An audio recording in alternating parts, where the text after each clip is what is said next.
Hello everyone, here's a quick tutorial on how to rinse your Saeco Odea Giro coffee machine.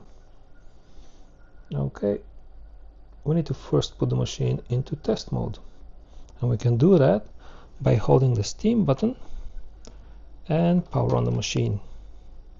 Then we need to wait for the lights to start cycling counterclockwise and we can release.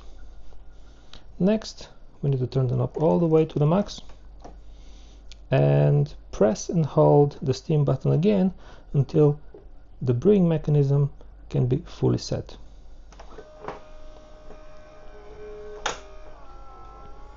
Release when you see the tray full starts flushing.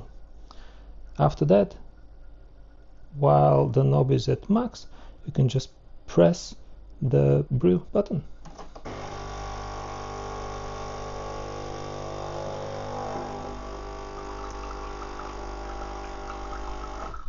Rinse for however much time you need, and then we need to put this to the middle and again press and hold the steam button until you see the tray full icon starts flashing.